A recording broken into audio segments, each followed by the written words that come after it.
Tracking, alerting, protecting. This is WKYT News at 4:30. We're tracking a murder investigation in Lee County. New details on the dozens of cases of Pappy Van Winkle that disappeared from a Kentucky distillery. And we'll take you to a ceremony at Eastern Kentucky University to honor military veterans. WKYT News at 4:30 starts now. Good afternoon to you. Amber Philpott and Sam Dick reporting. We are learning more details today about a woman gunned down in an Eastern Kentucky murder case. State police are telling us that Patricia Lutz was shot to death yesterday near a home on Highway 2016 in Lee County, that's just north of Beattyville. WKYT Sam Smith has been tracking the story since last night. It's our top story at 4:30. The mailbox over my right shoulder belonged to Patricia Lutz. I'm told she was standing right by it before she was shot and killed. A neighbor heard a single gunshot around 6:30 last night. That neighbor saw Lutz lying on the ground in the road next to the mailbox. 911 was called. The Lee County Sheriff's Office contacted state police about the shooting. State troopers blocked off Highway 2016 in front of the home while they looked for clues about the shooting. An autopsy on Lutz revealed she was shot one time in the left torso and died from that wound. No arrests have been made and no description of the shooter has been released. This investigation is ongoing. Our investigators, they were out all night conducting interviews and trying to track down any kind of leads that were coming in. People living around here say it's a peaceful community and things like this just don't happen here. Coming up at 5:30, I'll have reaction from a neighbor and more about the victim here. In Lee County, Sam Smith, WKYT. Porter and Sons Funeral Home in Campton will handle Lutz's funeral arrangements. They are still pending. New details have emerged about the theft of some very high-end bourbon. Tens of thousands of dollars worth of Pappy Van Winkle was stolen from the Buffalo Trace Distillery in Frankfort more than a year ago. Franklin County Sheriff Pat Melton now says the heist likely involved 2 senior employees and a delivery truck. During daylight hours, normal operation. I think that's highly likely, based on the investigation and where we've been and what we know. We still have a $10,000 reward right now. $10,000 right before Christmas. Somebody could have Sheriff an Melton says Christmas. he suspects the bourbon is now out of Kentucky and is likely several states away.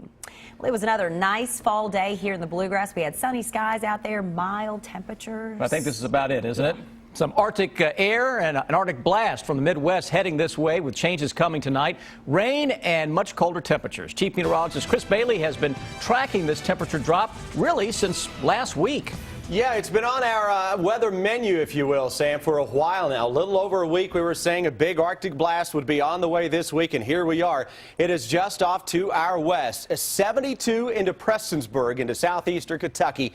Yet far western Kentucky, as of right now, is dropping into the upper 30s. Look at the temperature swing into the Bluegrass region. Low 60s, now 52 here into Fort Knox in the Hardin County area. Louisville at 59 and dropping like the proverbial rock. Here's Live First Alert Defender actually picking up on the cold front. See that little band of intense rains that are showing up right on E-Town and Louisville? That's your cold front that is surging its way to the east. That's separating some milder air against some colder air. A little rain across parts of the BG Parkway. Few sprinkles that we're seeing out ahead of this into parts of the Lexington Metro. Get around Hamburg Pavilion, Jacobson Park, Richmond Road area, seeing at least 1 or 2 sprinkles. Weather headlines. Hey, here comes the cold. It is knocking on the doorstep right now, knocking on the door. We're ready to let it on in. Arctic air blowing in over the next few days. What about the potential for flakes, guys? I've got a few of those showing up in the 7-day forecast. We'll run it down for you just ahead. Thank you, Chris. On this Veterans Day, the nation is honoring service members who have made the ultimate sacrifice. There are special events across the Commonwealth today, including the National Roll Call, reading of names at Eastern Kentucky University. WKYT's Victor Puente was in Richmond with reaction from that ceremony. For 7 hours today, the names of fallen veterans were read aloud in the middle of EKU's campus. It's an event that's grown to include dozens of schools across the United States. Starting before daylight, the national roll call reading of names echoed out from Eastern Kentucky University's Powell Plaza. It's seen a lot of growth since 2011 when it began. It was originally started here at EKU, but this year currently we're coordinating between 71 campuses across the country in 34 separate states. As students going to and from classes walk past, volunteers say aloud the names of men and women who served. Sometimes those volunteers don't know they're reading until the last minute. Generally we'll have 10 or 15 people throughout the course of the day that really wasn't aware that the event was going on, but they notice it as they're walking through, and they'll stop and offer to possibly get in and read names. I mean, it only takes 10 minutes of your time just to kind of stop, pause, and reflect on people who've paid the ultimate sacrifice, for our nation. Bush says EKU has been accommodating to veterans, going so far as to offer general education classes that are veteran only to assist in the transition back home. Coming from personal experience, it's somewhat challenging transitioning from combat to college. I mean, it's two completely different atmospheres. The roll call ended with a memorial program, a moment of silence, and a 21-gun salute. In Richmond, Victor Puente, WKYT. EKU has been named twice since 2010 by Military Times Magazine as the best school for veterans. A Georgetown College basketball player is dedicating tonight's game to a player battling a rare form of terminal brain cancer. Lauren Hill's story of strength has captivated the nation. Earlier this month, she fulfilled her dying wish of playing in a game for Mount St. Joseph University near Cincinnati. Georgetown College junior Jessica Foster grew up near Hill's hometown in Indiana, and she plans to honor Hill tonight by wearing Lauren's jersey number, that's 22. All ticket sales from the game will be donated to Hill's family. Some of the biggest names in entertainment are set to receive a very prestigious honor later this month. We'll have more on this year's Medal of Freedom recipients. The wounds of war are not always easy to see. Many in the military must cope with brain injuries and psychological trauma. Doctors at the Intrepid Spirit Center at Fort Campbell, Kentucky are tackling those problems one hero at a time. Nick Valencia explains. At Fort Campbell, Kentucky, soldiers are shown a groundbreaking way to treat post-traumatic stress and traumatic brain injuries. We're going to start with the Savasana position. U.S. Army Sergeant Robert Lawrence suffers from a brain injury. Reluctant to admit he had a problem, Lawrence says, until he learned about a privately funded program on his Army post called the Intrepid Spirit Center. Whenever I came here, I was not in a good place. I was angry a lot. I had memory problems. My work was suffering. My home life was suffering. And to look back on it and to look at where I come from, it makes me extremely happy. Opened in September of 2014, part of what makes the Intrepid Spirit Center unique is that it doesn't rely on government money. The centers are funded by private citizens and then turned over to the Department of Defense to operate. It's also free for the soldier. Dr. Brett Logan, the head provider on site, says they use everything from ancient yoga and acupuncture techniques to the latest in neuroscience. The Army has been aggressively engaged in destigmatizing psychiatric and neurocognitive injury. So the notion that suck it up and drive on is something that the Army has been actively working hard to change. For U.S. combat war veterans, the fight doesn't always end on the battlefield. 22 veterans per day will commit suicide, according to the Department of Veterans Affairs. There's an overwhelming need for treatment. Inspired to make a difference, Cynthia LeMay helps raise money for more Intrepid Spirit Centers. There are currently 3 centers, including the one at Fort Campbell, with a goal of building 6 more. We have several members of my family that are serving, and we started BattleSaint.com to try to help give back. So when you go to BattleSaint.com and you buy bracelets and scarves, it's to help fund these centers. So to see a center up and running is just amazing. A first in treatment for soldiers who usually put themselves last. In Fort Campbell, Kentucky, I'm Nick Valencia.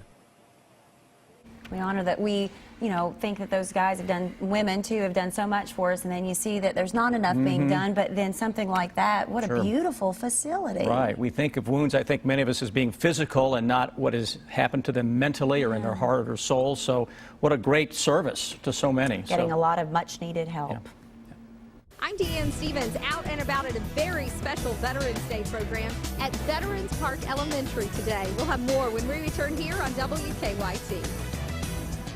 As we've been talking about, this is a special day to honor the brave Americans who have served our country. Our Deanne Stevens is out and about at Veterans Park Elementary on how they were celebrating on this special day. Hi, Deanne.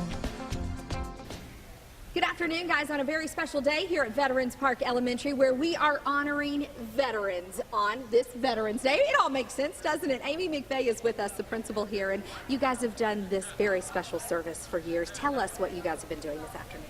We've been honoring our veterans, and we do that with a very special program. Our chorus sings. We have a speaker, which of course today was Deanne, and we just honor our veterans. So we look out in the audience and we teach our kids every one of the Armed Forces songs, and those veterans stand during each song that is this branch of the service that they were in, and we get to honor them and say thank you. And that's what it's all about, is saying thank you to our veterans and teaching our kids the importance of saying thank you. Absolutely right. Well, we've got a special treat for you guys. VPE Chorus, take it away.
A great big thank you to our VPE Chorus. A great big thank you to you, all of our veterans who have served and continue to serve each and every day. I'm Deanne Stevens, out and about at Veterans Park Elementary. Happy Veterans Day. All right. What a show. What a great time. They sound great. Yeah. Well, good job. Jennifer Lawrence is back in the Hunger Games, and a new report finds errors at the clinic that treated Joan Rivers before she died. Suzanne Marquez has those stories and more in your Eye on Entertainment. A new report finds the New York City clinic that treated Joan Rivers made multiple mistakes before the comedian stopped breathing and was rushed to the hospital. Findings from the Department of Health and Human Services investigation reveal that Rivers did not consent to a procedure performed at the endoscopy clinic during which she lost consciousness. It also finds that doctors failed to identify deteriorating vital signs and provide timely intervention. Rivers died in September after being removed from life support. Music stars are signing on for a new version of the Band-Aid charity song, Do They Know It's Christmas? Founder Bob Geldof says One Direction and Coldplay's Chris Martin will participate in the recording to raise money to fight Ebola. The original single was recorded 30 years ago for famine relief. Mark Wahlberg is a man with a double life in the new movie, The Gambler. The cast walked the red carpet at the world premiere in Hollywood. Wahlberg plays an English professor with a gambling habit that spirals out of control. He doesn't gamble for the thrill of it, that's for sure. He's just basically trying to strip himself of everything material in his life. The Gambler opens in theaters next week. And Jennifer Lawrence lit up the red carpet at the London premiere of the newest installment in the Hunger Games series. Mockingjay Part 1 opens in theaters November 21st. That's your Eye on Entertainment. Suzanne Marquez, CBS News, Los Angeles. 19 people from a broad range of backgrounds will soon be getting the nation's highest honor for civilians. Actress Meryl Streep, legendary R&B singer Stevie Wonder, and former news anchor Tom Brokaw have been chosen to receive the Presidential Medal of Freedom. Other honorees include Ethel Kennedy, composer Stephen Sondheim, and actress Marlo Thomas. The award is given to individuals who make extraordinary contributions to our nation and the world. They will receive their medals from President Obama during a ceremony at the White House on November 24th.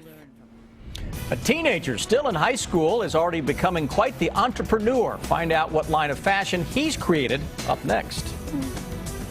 All right, I hope that you enjoyed today. You didn't wear a coat. Because you're going to need it after today. Oh, like lots of layers. Yeah. Lots of layers, right, Chris? You're talking highs in the 30s. I'm going to wear like 3 layers. Yeah, there you go, right? I mean, you know, highs in the 30s, I know when you think about last winter, okay, highs in the 30s, that's nothing. You got to keep in mind it's just the middle of November.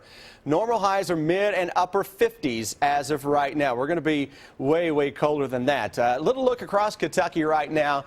We look at Georgetown, Lexington, Richmond, and Frankfort. Temperatures are in the 60s, but notice now how we're getting colder the farther west that we go into Frankfort and Georgetown. That is where that colder air is showing up. Temperatures already in Louisville 7 degrees colder than at this same point yesterday. We're warmer in eastern Kentucky, only a couple of degrees warmer in Lexington, but I'll tell you, when we check back with this in about an hour or so, you're going to see double digits showing up here with the 24-hour temperature departures and that change. That Arctic boundary blows its way on into central Kentucky. Out ahead of that, winds are gusting up, getting some of those showers into parts of east central Kentucky in the form of some light sprinkles. The majority of the rains, guys, still out across Interstate 65. But all of that mess moves in this evening, and coming up here in just a little bit, not only will I time the cold air into town, we will also show you the wind chills over the next few days. That may make those 30s, Sam and Amber, seem awfully warm when I show you the wind chills.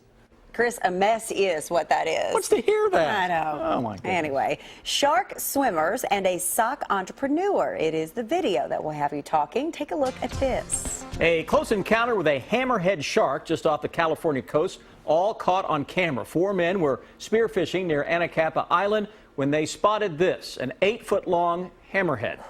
But instead of going the other way, like most of us would do, they decided to jump in and swim with it.